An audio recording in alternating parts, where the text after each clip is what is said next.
to walk around with your phone in a foil paper. But even then, I mean, I think there is a law, there is a fine for that. Is that what they mean? That if you are, if they find that you are trying to, for them not to be able to intercept the communication, that there's a fine. I think I read somewhere in the bill. Is that what they're talking about, or that is to No, no, um, I don't think they will be able to find you for foil paper on your phone. foil paper? It is But a bit, it is a bit. let me just remind everybody to call in. We do have some questions that are in the chat that I'm going to read as well. But while we get ready to read those questions, I want to say to everybody that this Saturday, we are going to hit the streets, guys. And that 52B has to go out. It has to listen. This bill needs to go back to the drawing board, all right. And that 52B has to come out of it. And so we're going to stage a protest march coming. Well, we're going to start as our usual route, Kensington, end up at Independence Square, and then the Sunday we will have a big roadside parliament. Hopefully, Mr. Greenwich could come again and speak to the public. Listen, we're going to keep doing this until it is removed. Let me tell you something. We are not going to stop. The same thing that we did with the cybercrime bill and more. I need you. I know you're busy typing away, but the typing that you really need to do tomorrow, Monday, join me, people, in writing to all the senators tomorrow. Join me in writing to all the government senators, independent senators, the opposition senators. Write to everybody. Write to your MP. A lot of you like to type on Facebook, yeah, and on Instagram. And we're intelligent people. We're Barbadians. Write a letter. Write an email, even if it's not a letter with, letterhead and so on. Write an email and talk to them. You were educated tonight. Talk to them about Section 52B and that you want it out and that they're not to vote to pass this tomorrow. I mean, on Wednesday. So everybody get going. Please get going. Very, very, very, very important. All right. Let's just read some of the questions here. I know that somebody was asking about the explain a little bit about what Guyana did with their 52B. Can you explain a bit more on that? Certainly. So the Guyana doesn't have a 52B per se, but it allows for the interception without a warrant Mm-hmm. by what they call the designated officer, or what we call. Okay, caller, can you just excuse me, please, sir. Caller, turn off your device and turn off the device, please. Sir, can you just hold a bit and just let's hear this caller. Go right ahead, caller. Welcome. Welcome and go right ahead. Sorry about that, but blessings, Marcia, gentleman is Corey. Yes, Mr. Greenwich. The disturbing thing about this bill, it's nothing different to the cybercrime bill. And you go also truth now, right? My advice about all Barbadians, don't care which party you're from. This is supposed to incriminate you or for people. Because when you recheck it, this bill is not draft for those people, because those people is going to still continue doing the white collar crime, etc.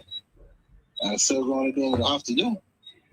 And nothing will come out of it. But the also truth is like, this is supposed to imprison most of the population so they got more control over the population. So that's where we're going, or they say all the population. Now, this bill is very, very, very dangerous. And my question, I'm a member of the Democratic Party, so I want to know if I could message my senator, any of my senators, any present moment, like tonight, tomorrow morning, that case maybe. Yeah. Thank you for your call. Thank you for your call. Important call. And if you could just exit the call and then listen for the answer. Thank you so much. Okay, thank you very much, and blessings to everybody. Yes, sir. Thank you. Thanks for calling. Okay. Yes. Go ahead, Mr. Greenridge. The caller made an interesting contribution. What I would say is that the bill, and I'm in danger of repeating myself, but repetition sometimes is what we need.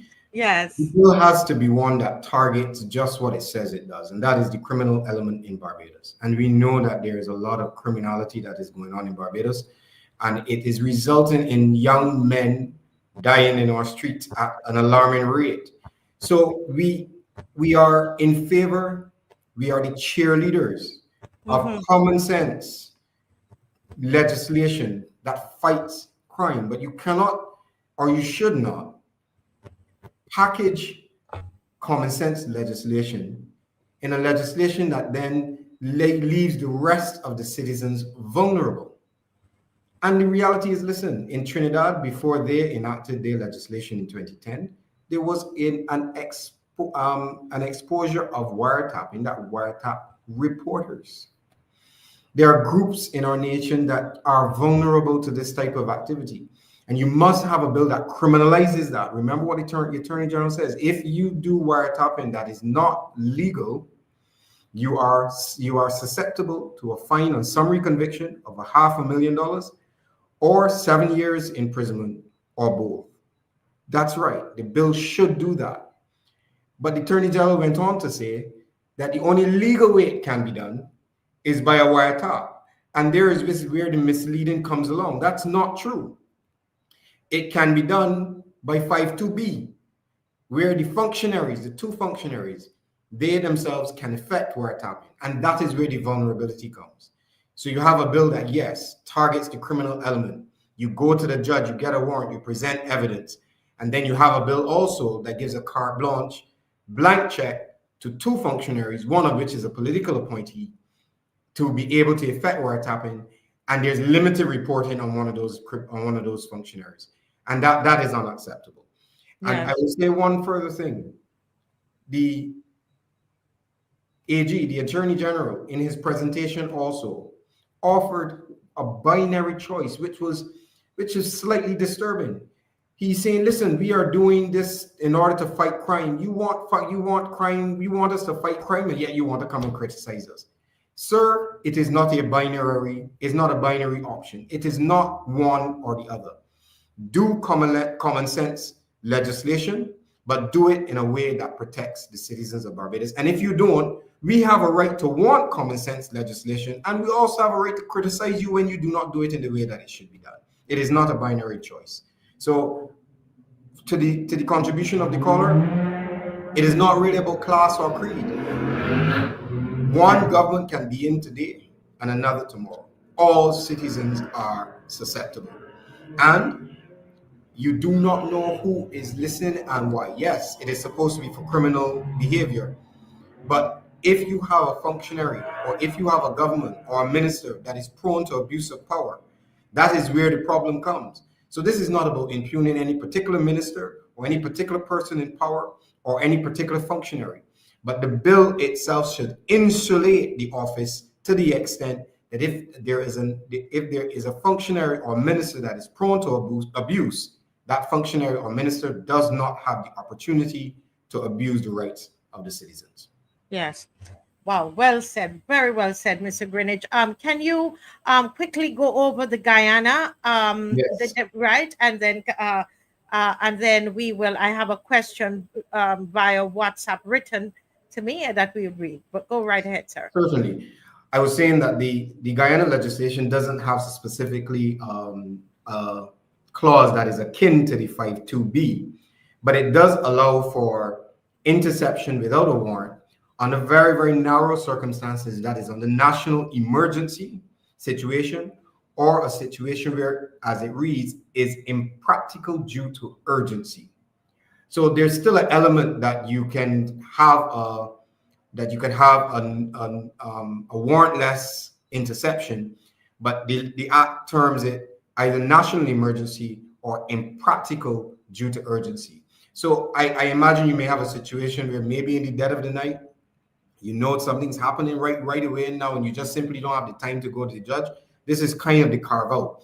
From my perspective, I still think that this carve out may leave a loophole, but it is a little more narrow than our 5.2b compared to Trinidad, which has 6.2b in their case, which is verbatim the exact same provision as our 5.2b, which opens it up. And just to remind the listeners, Jamaica has taken it out altogether. It does not exist in the Jamaica legislation. So it is not a big ask for us to say we are not happy with 5.2b. 5.2b Exactly.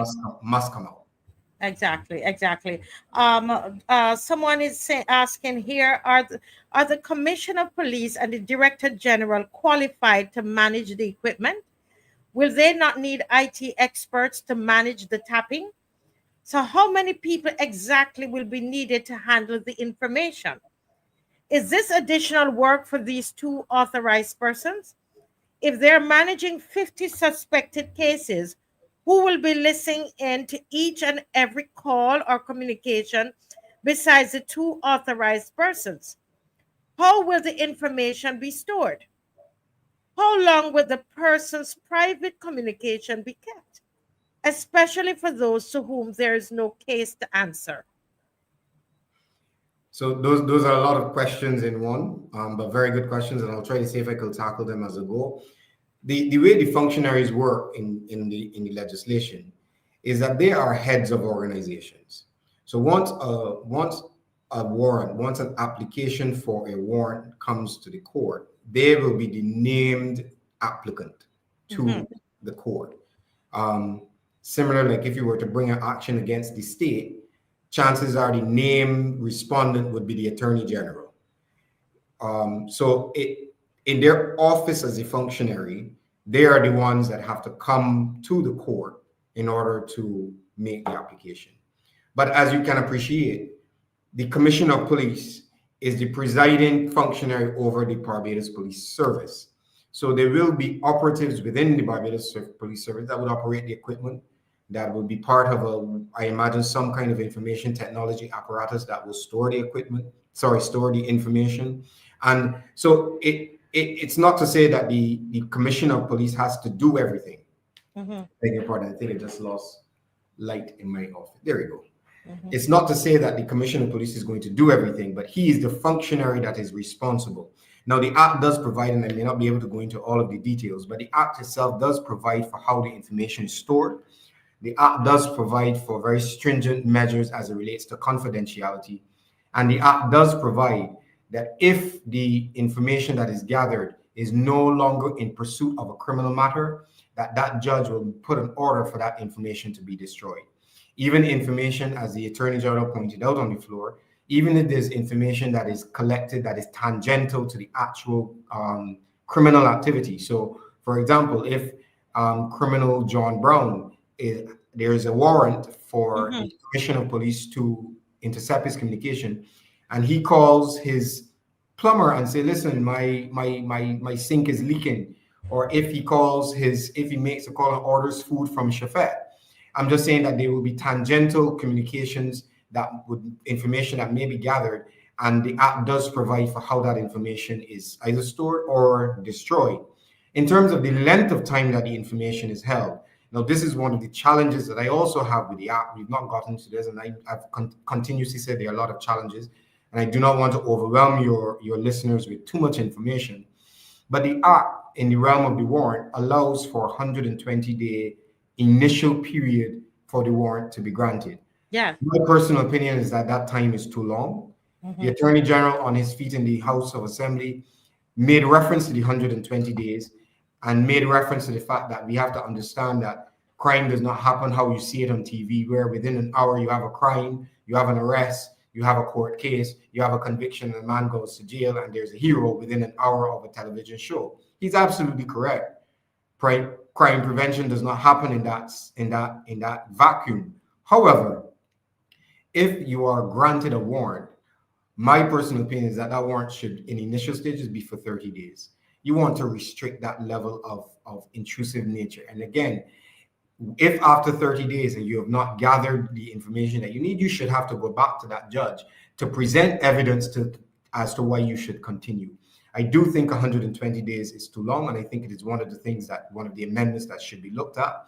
And even if you get to that 120 days, 120 days is 4 months. If you get to that end of that 4 months, the Commissioner of Police could come back from another extension of an additional 4 months. So you can have an interception of communication that is spanning the breadth of 8 months of a person's life, and you can imagine the amount of telephone calls, the amount of WhatsApp messages that can transpire within a month. So, I mean, some of us are in WhatsApp groups, and when we put on our phone at night, we wake up in the morning, there are 900 messages. So you understand the volume of information gathering that could happen within a 4 or 8 month period.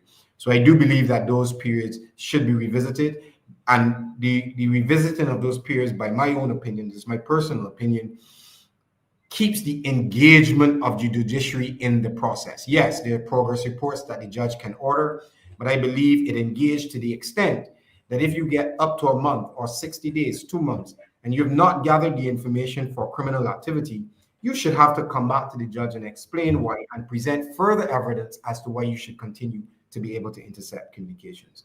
Again, it is for the protection of the rights of our citizens. And believe it or not, even the citizens that may be suspected of criminal activity, because the way our judicial system works is that you are innocent until you're proven guilty. And the rights still extend even if you are suspected of criminal activity. It requires very stringent guardian.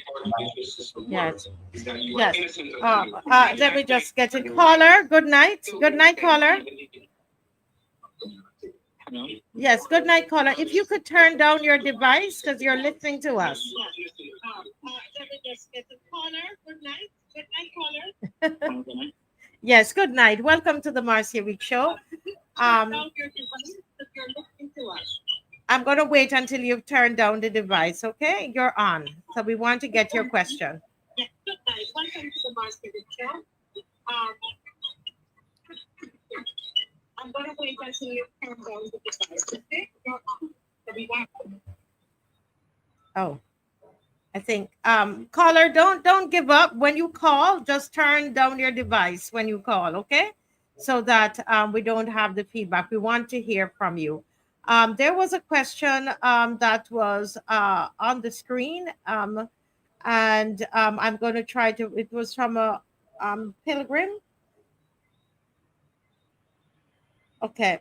And I think you probably answered this already. When the bill refers to the Commissioner of Police, can the Commissioner deputize against any of his line officers to perform that function, or is it restricted solely to the COP? I think you answered that. Yeah, so just again, for Mr. Pilgrim who asked the question, the Commissioner of Police is the presiding officer. He's the most senior officer within the police service. He is the named applicant in a warrant. But of course, he has an entire department that will be part of his function, part of the apparatus of what the police service does. And there will be specific persons in there that would carry out the different jobs. But the Act does provide for very strict confidentiality requirements, strict requirements for the storage of information, and also for the destruction of that information. Yes, very good. Thank you. Rosalind Corbin, she's asking, how will they determine what information from the communication will be relevant and what will be discarded? The AG said only relevant information will be retained. That is indeed true. So once you've gone to get a warrant and you gathered your information and you are proceeding with criminal proceedings, only the information that's relevant to the criminal proceedings, that information is what is retained. Okay, yes, we have a little issue here. Okay, good night, caller. Good night, caller. Could you turn the device off? Yes. Welcome to the Marcia Week Show. Do you have a question? Good night, caller.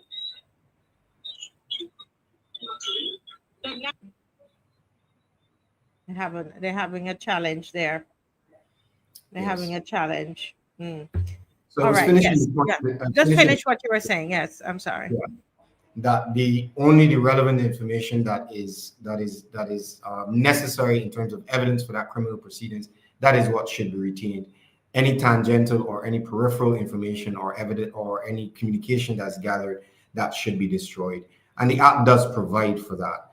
And again, it provides for very clear guidelines with respect to confidentiality and how that information is to be handled. One would have to repose into that function, the trust that what they're saying is true is actually what is true, and that is where the independent commissioner, the independent monitoring commission comes in, because once they receive the report from the judge, the final report, once they receive the report, the commission then has the purview to determine what is appropriate, what's not appropriate, and what falls within the parameters of the act. Anything that falls outside of the parameters of the act, it does not. The commission then is able to act in order to make sure that that is done appropriately. I want to point out one thing. I think I said it on Friday night. There is a provision in the act that exempts the two functionaries from any liability. So there is personal immunity to the two functionaries within the act. And I think that's something that we have to be aware of as well, that this personal immunity exists. Why I raise that is because even though the Independent Monitoring Commission can investigate, if the Independent Monitoring Commission finds any infringements of the act only provides that they can serve notice to the Commissioner of Police or serve notice to the Director General that there is a breach of the act. That's all it seems that that's all the teeth that the act gives them. It really does not allow for criminal proceedings to emanate from the Commission. And I think that's something we also need to consider, because the Commission should in fact be able to refer a breach of the act that cannot be cured, refer that to the Director of Public Prosecutions for his assessment as to if somebody has breached the act and in fact somebody is doing wiretapping illegally. But again, that's a lot of the further weeds within the legislation. And I think we can probably, as you have up on your screen, I think the key thing for our viewers and our listeners is to understand hashtag 52B. 52B has to go. 52B represents warrantless wiretapping. And I think that's the first port of call in terms of our protests. Yeah, that's it. So what you see on the screen, guys, it is a call to action.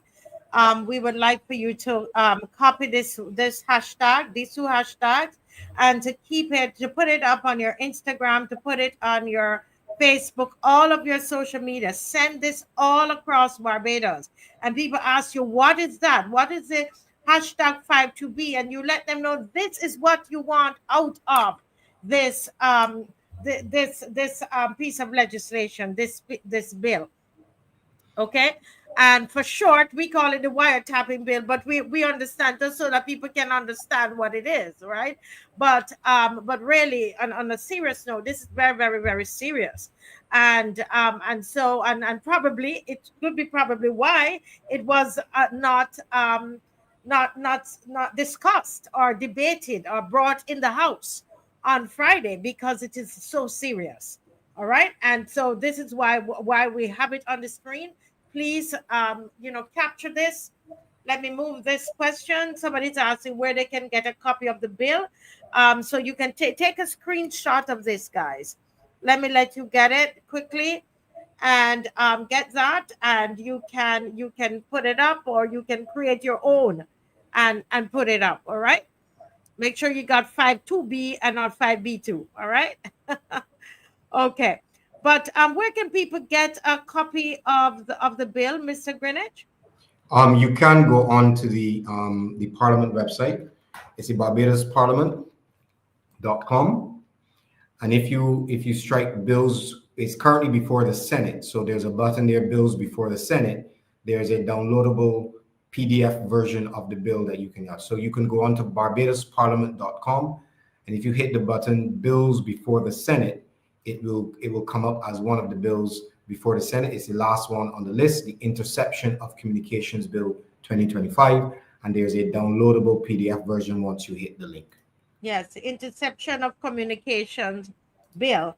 Now, I want to ask, can we go under, is there a space underneath it that we can go to register our thoughts on the bill? Is there like you could comment? Yes, I believe you can comment on the bill on the You can website. comment on the bill there as well. So we probably just need to have, we're going to create a document or a little, just something to send out with all the ways that you can protest this bill. All right, we're going to put it all together for you. You could go right there on the website and you can make a comment and tell them about 52B. Tell them about it. Warrantless wiretapping. We don't want that in our bill. All right, you can go and write and type that in as well. Okay. Somebody is asking here, if they make amendments, does it need to go back to the House?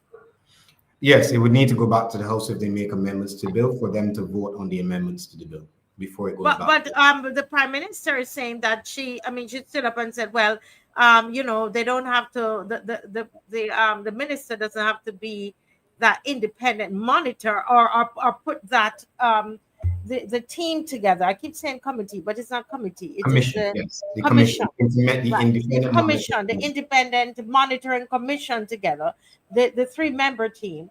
Um, the president could do it, but wouldn't it have to? Isn't that an amendment to the bill? Yes, they would need the bill right now is in the form of a bill, so they need to be able to properly amend the bill, and send it back to the floor of the House for debate to the amendments to the bill. Remove 52B and a lot of other amendments that need to be made before it goes back to the Senate. The Senate itself can send the bill back to the House as well. Hmm. Yes. Right, and that's what. So we have 2 minutes left, Mr. Greenridge, and I just want to thank you. I want to thank Mr. Ralph Thorne, for on this particular issue, because I'm sure you've done probably spoken on other things publicly, but on this issue, I want to thank him for gifting you to the public. He gave you a platform for you to be able to speak and be able to spot that you had something. So, Mr. Ralph Thorne, again, the leader of the opposition, I want to commend him for the work that he's doing, and that through the DLP TV, that which is on Tuesdays and Thursdays at 7 o'clock. People can tune in, because I know that I'm sure they will be continuing this discussion there probably tomorrow night. I don't know their programming, but people can tune in to the DLP TV on Tuesday at 7. And once again, thank you to Mr. Ralph Thorne for having the foresight and the insight to be able to invite you on that program, so that you were able to present. But that out of the way, I want to what's your final call to action to Barbadians? What do you want to say? Let me just feature you. So talk straight to Barbadians tonight before we close. My call to Barbadians, as I did on the DLP TV show, I want you to hold your heads up and pay attention. Pay attention, not because the politicians are running around with hyperbole, or because the politicians are making noise and you don't want to hear politicians. When you walk around the country, there's a general distrust that comes out of the mouth of politicians. Be that as it may, this is a piece of legislation that will affect every single citizen in Barbados. And we are often described as kind of a laid back people. And there's nothing wrong with that. We have a functioning democracy, we have a functioning economy, and we have a society that has basked in the glow of its freedoms and basked in the glow of the rights of the individual for many years, for many decades, for centuries now. But we cannot take those freedoms and we cannot take those rights for granted. And we cannot turn a blind eye to when those freedoms and when those rights are under threat. Hold your heads up. Do your research. Go download the bill. Every one of you must know a lawyer. Pick up the phone. Call an attorney at law. Ask for their opinion. Is Mr. Greenridge talking nonsense? Don't take my word for it. Do your own research. Even drop that bill into some kind of artificial intelligence program and answer the question, is there warrantless interception? We are in the age of artificial intelligence, AI. Do your research. And when you have come up with your answer, speak truth to power. Ensure that your voices are heard. Attend on to Parliament. Go onto the website, make your comments, Have your discussions when you get in your gatherings, in your family gatherings, when you're gathering at your at the Pudding and South depot to collect your Saturday meal. Wherever you go, wherever you line, wherever you hang out, make your voice known. Ask your friends. Let them know this thing is happening and what we can do about it. We enjoy our freedoms and we want to continue to enjoy our freedoms. Let your voices be heard. I want to thank Ms. Weeks for having me on the show. It is a very good platform in order for us to be able to educate the people. I used to tutor at the university at one point in time. I enjoy educating then students about the law and certainly trying to bring it down to a manageable and understanding way to the public and to the citizens of Barbados. So I thank you for allowing me to do that on your platform. It certainly has been a pleasure. I am available if there's any further consultation to join you, even in public, because I do feel personally very passionate about this issue.